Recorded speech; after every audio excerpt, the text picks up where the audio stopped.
Welcome to SVG TV News for Friday, March 17th, 2023. I am Rochelle Batiste with the details.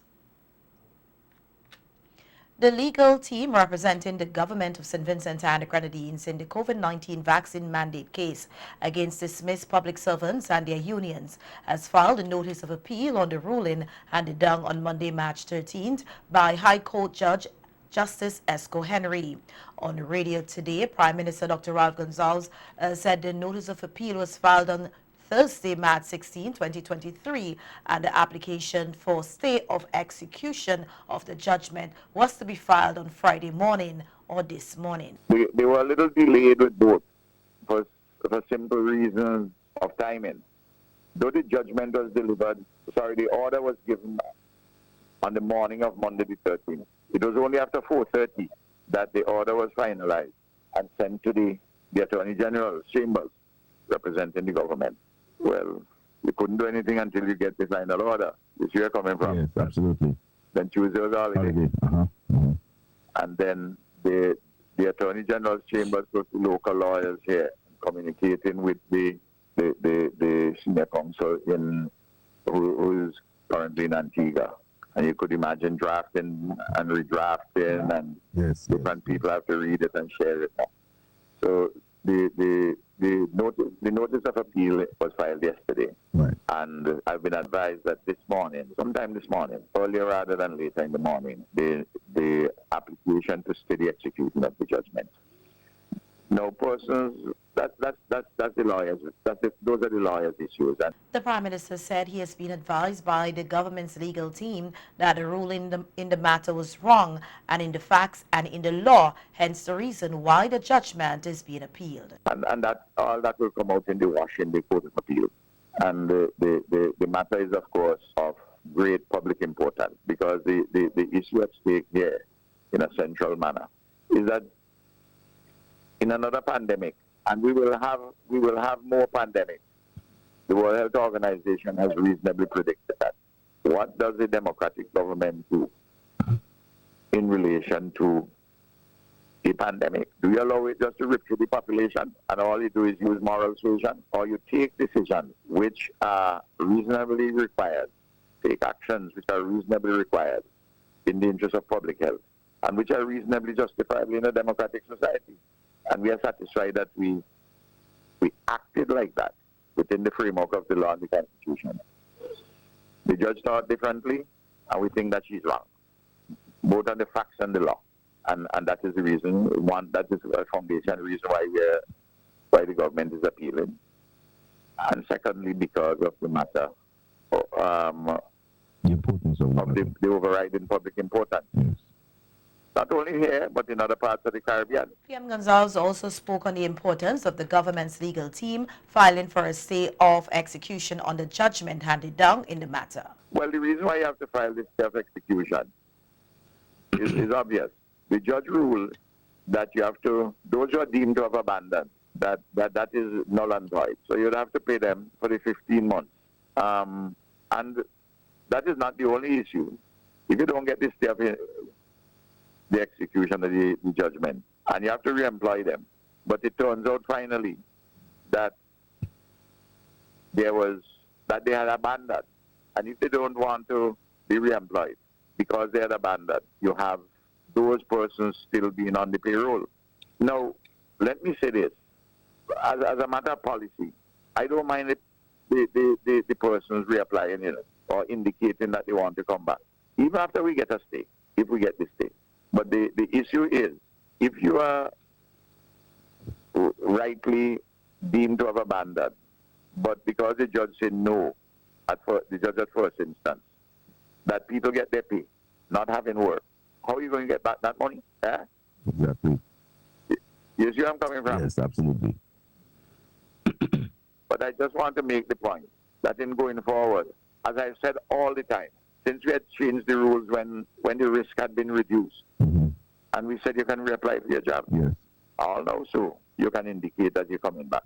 And yesterday, the Public Service Commission approved and told 4 persons, and there are another 15 who had applied to come back. And the only reason those are not dealt with, because the positions were not released. Is where they're coming from. In reference to the number of persons who were deemed to have abandoned their job, PM Gonzales said the figure given was 230, of whom 137 were teachers. He also said on radio today that he has nothing against these people.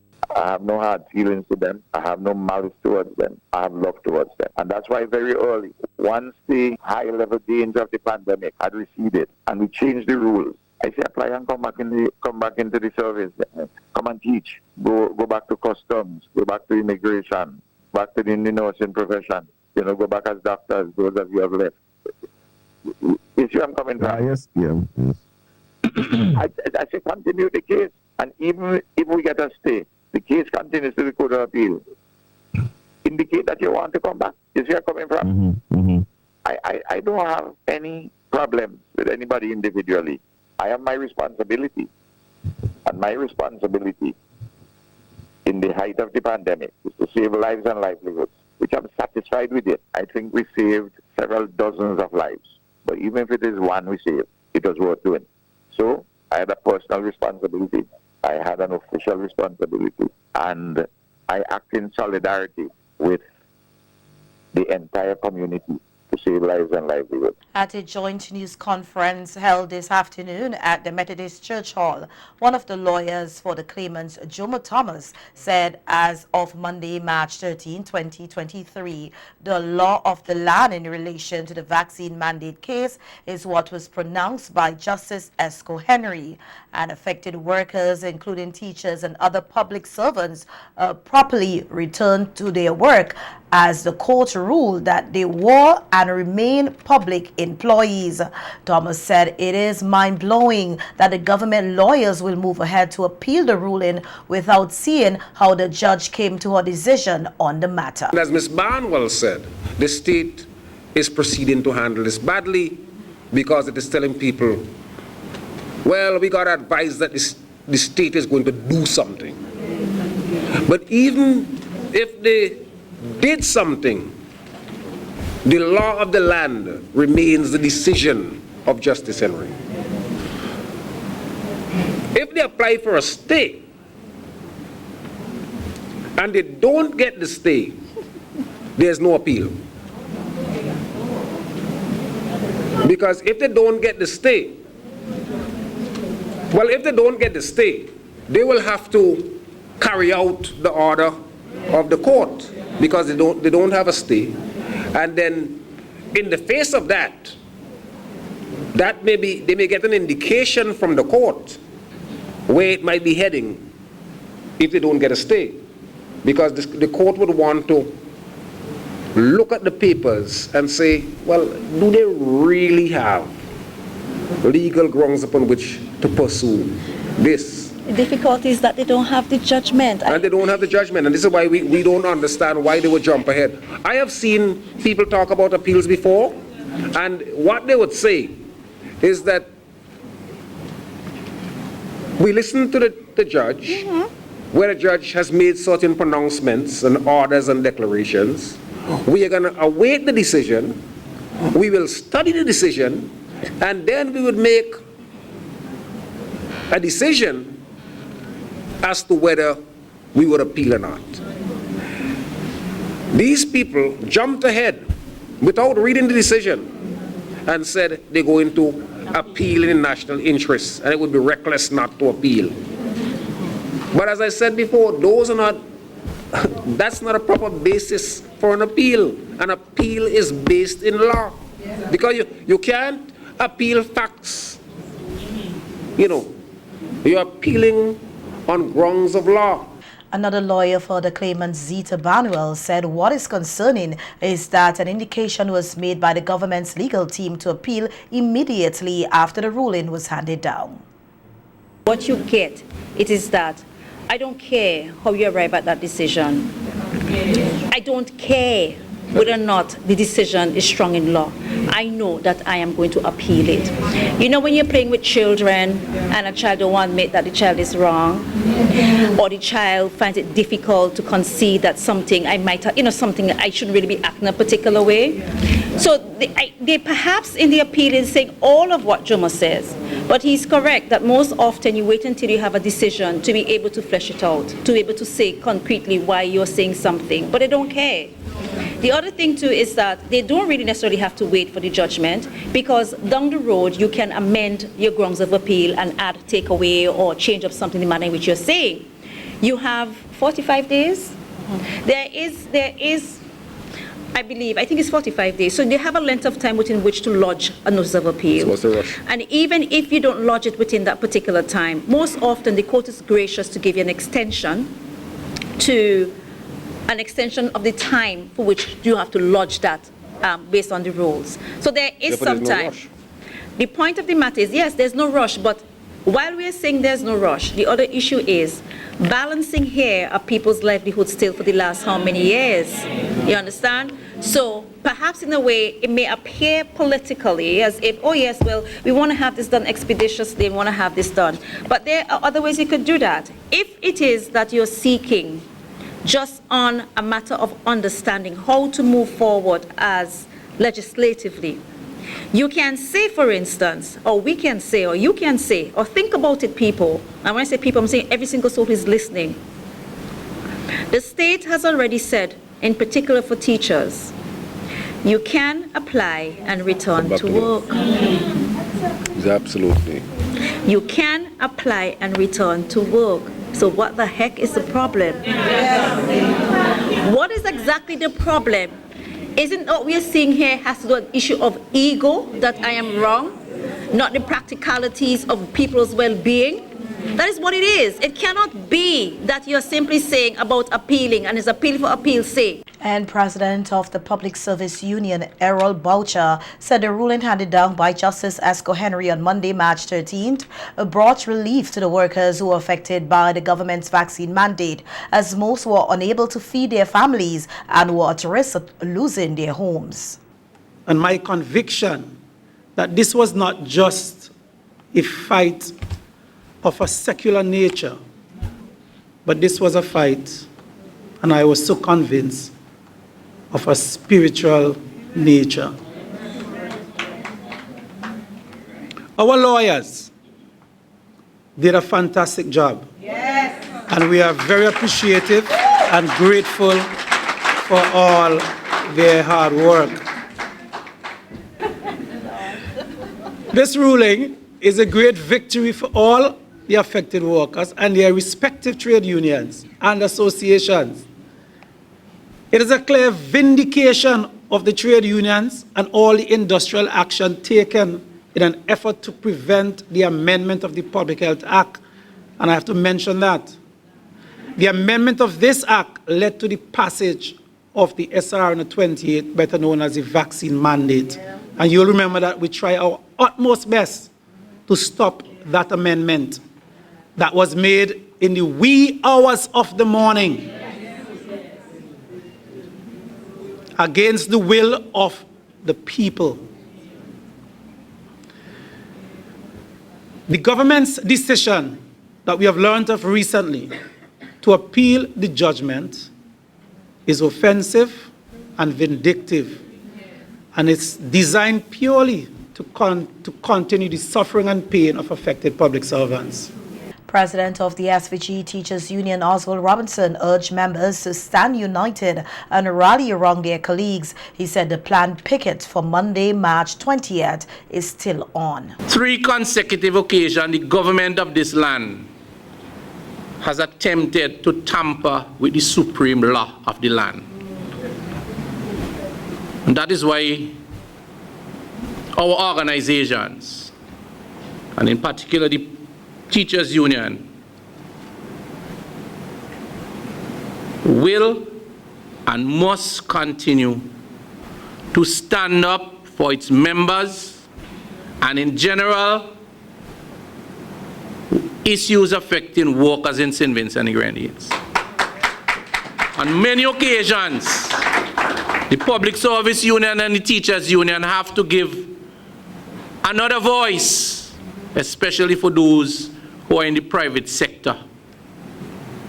So we're using this opportunity also to call on all the other Unions in St. Vincent and the Grenadines, it's time that you wake up and see what is happening to workers. If you don't do that, you're not fit to lead. This is an issue of leadership. You have to be focused, you have to understand the issues, and you have to be people-centered. This is not about ego. When I stood on the picket line, you know, my poster, one of my posters, I had a big dog there. I tried my best to draw one of them pit bull. And I had a bone there, and on the bone was our democracy going to the dogs. Very simple, but we had the foresight and we saw what was coming. Monday's protest action by the unions is expected to take place outside the administrative complex in capital Kingstown. In other news now, we hear that government is seeking a comprehensive solution to the traffic situation in Annisville. On radio on Wednesday, Prime Minister Dr. Raul Gonzalez said he is looking at a proposal that has been submitted to him to deal with the problem, including the congestion points. Out of the discussion which we had, I'd asked for a broad set of options. And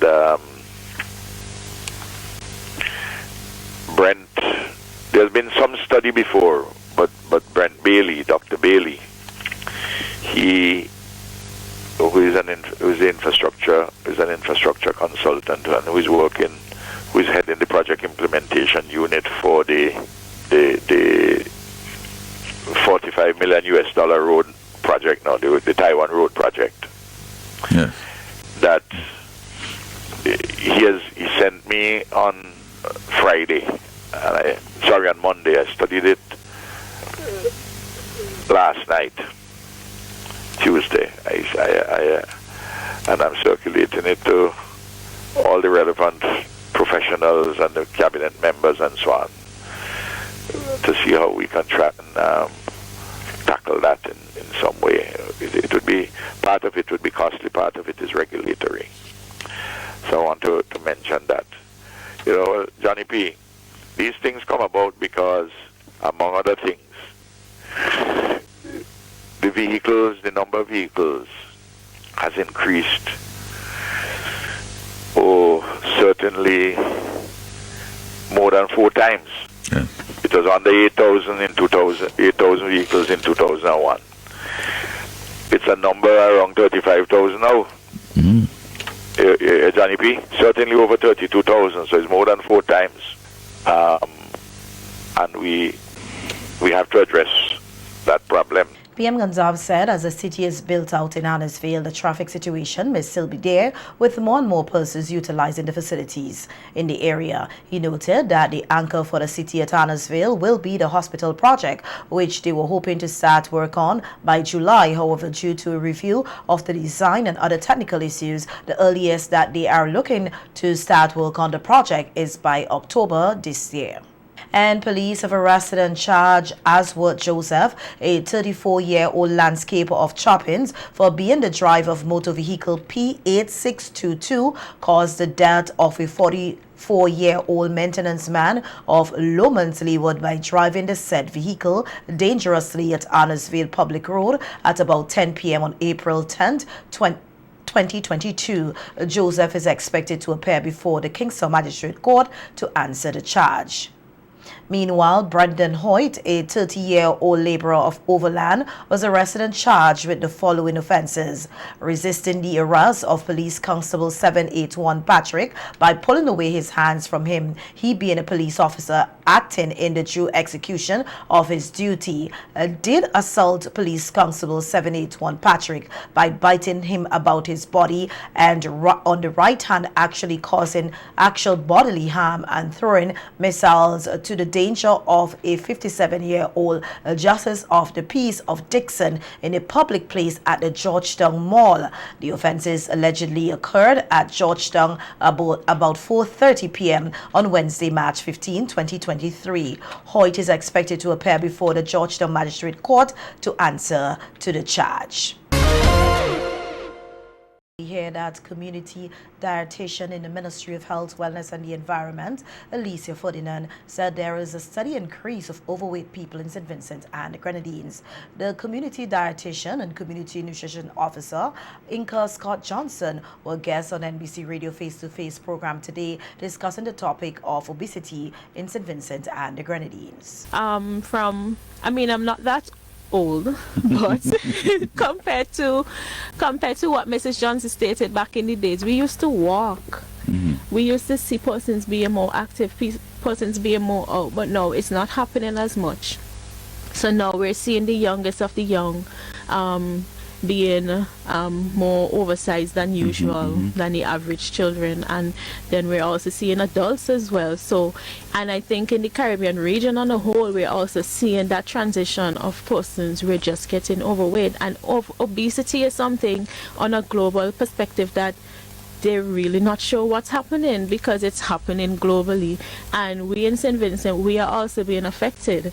And so we basically want to get persons to be aware that while back in the days they may say you're big and plump so you're nice, it is not as healthy, because while you're big and plump and nice and you like how you look, but there may be things going on within the body that could cause problems later in life, and even for our children. Community Nutrition Officer Inka Scott Johnson said obesity plays on the physical body and on one's emotions, noting that it is best to practice healthy lifestyle habits from a young age. Obesity does not just play on your physical body, it also on your emotional as well. Children who are obese most likely will become obese adults, and it is very hard after you're obese to get back down. The amount of work that you have to put into it, other things that you have to put into it. So it is better to try and avoid it by eating properly, doing your exercises, keeping your checks, making sure that everything is okay, than to get to that stage and then fight to get back down to what is considered healthy. To bend the tree while it's young. Yes. Community dietitian Alicia Ferdinand said they are hoping to use Nutrition Awareness Week this year to educate people on better food choices to avoid obesity and other health complications. This year, what we're going to try and do for Nutrition Awareness Week, we're going to actually incorporate label reading, because we think it's important to educate Vincentians that, okay, we do have access to these types of foods, canned foods, all these other types of foods are coming in, but you can make healthier choices even with these foods if that's what is available to you. And we're trying to do as much education in terms of proper food choices through food label reading. Right. So that's something that you're going to be hearing about, and you're going to be seeing us more coming up in the year.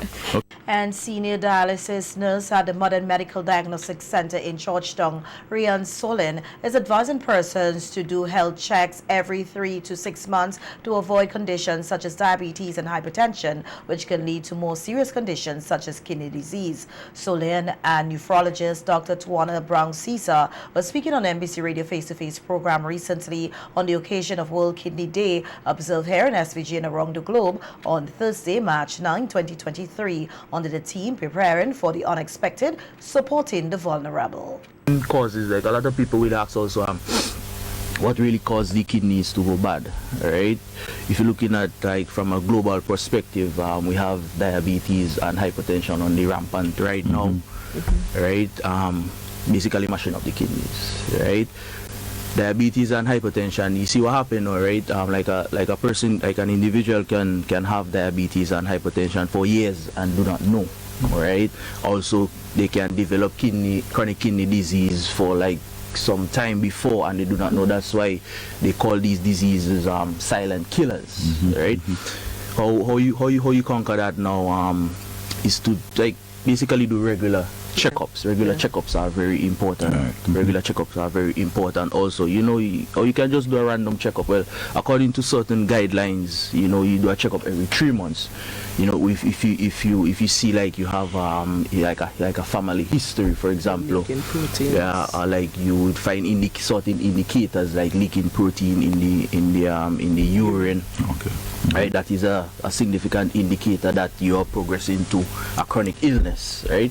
Which is most time chronic kidney disease. So it's very important to do your regular checkups, right? Which is recommended every 3 months, or that's if you have like a family history of chronic illness, or if you are threat, or if you have a high risk, or if you're vulnerable. Based on the theme as well. Based on the theme as well, right?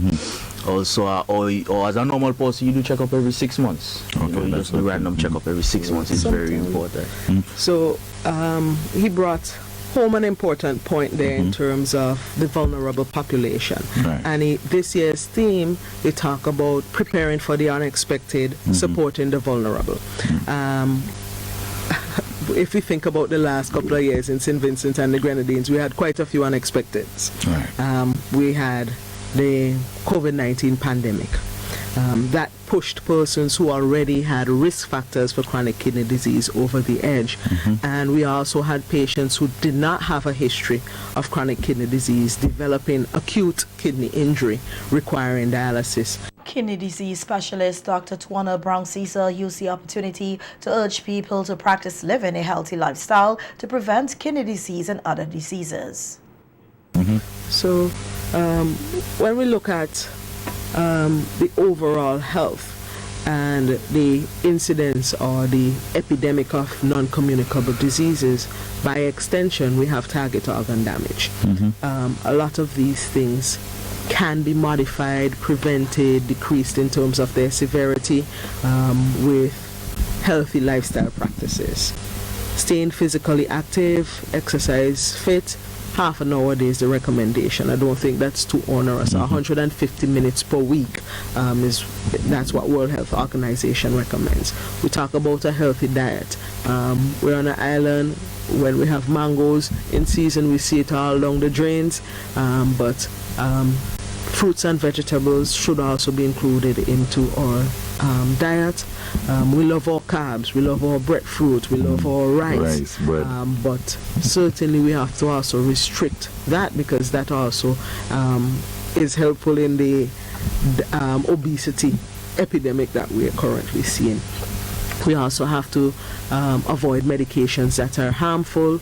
We have to stay hydrated.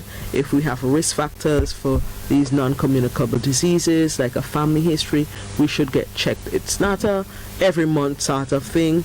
If you're diabetic, hypertensive, both are controlled, and you could see a doctor every 6 months once we've had chronic well-controlled diabetes. If you're healthy and you have risk factors in terms of your family and you checked and you're okay, in the absence of symptoms, even sometimes every 3 years, should be okay for them. But certainly we have to just be in tune with our bodies, listen to our bodies. When we think something is not right, get it checked out, right? Because we usually know beforehand. And unfortunately for kidney disease, by the time you start developing symptoms, it's usually pretty advanced disease. The Nephrology Department in the Ministry of Health, Wellness and the Environment recently hosted a staff and patient appreciation ceremony where certificates and tokens of appreciation were handed out. For the month, community health promotions officers and staff of the Nephrology Department are expected to visit primary schools on the Leeward and Windward side of the island to bring awareness to chronic kidney disease. In other news now, we hear that with preparations on the way for the secondary school band showcase to be held on March 25th, marketing manager of the main sponsor, the St. Vincent and the Grenadines Teachers Cooperative Credit Union, Melissa York Nichols, said the credit union takes a keen interest in the development of the nation's students, who they see as potential leaders on the VC3 Roundtable program.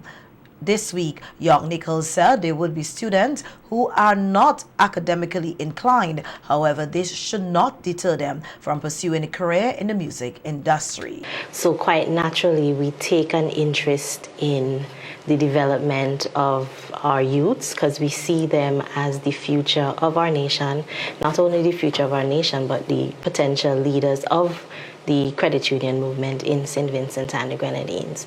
And Mr. Richards, who was on staff in the position of marketing manager, actually championing the cause of the whole school band showcase idea, we thought, it was important for us to get on board and would be sort of I want to say a no-brainer for us in terms of developing that relationship with the students and the teachers and ensuring, we also understand that not everyone is academically inclined. You have persons who are into art and music, and I think a lot of times persons overlook. So I'm not performing well in my academics, so I get casted to the side and I'm told there's no future for me because I'm not good. So we wanted to highlight the importance of the arts, music in particular, and to show our students that there is an avenue for employment for them. A lot of them have been exposed to performance. They get interaction with other musicians who are performing on ships and in other areas and arenas and would have performed not just in St. Vincent but regionally and internationally, allowing them to see that there is life, a career and a life to be had in the music industry. And I think that's important for us to build on our membership and just to ensure the sustainability of the credit union and promoting a holistic approach to life.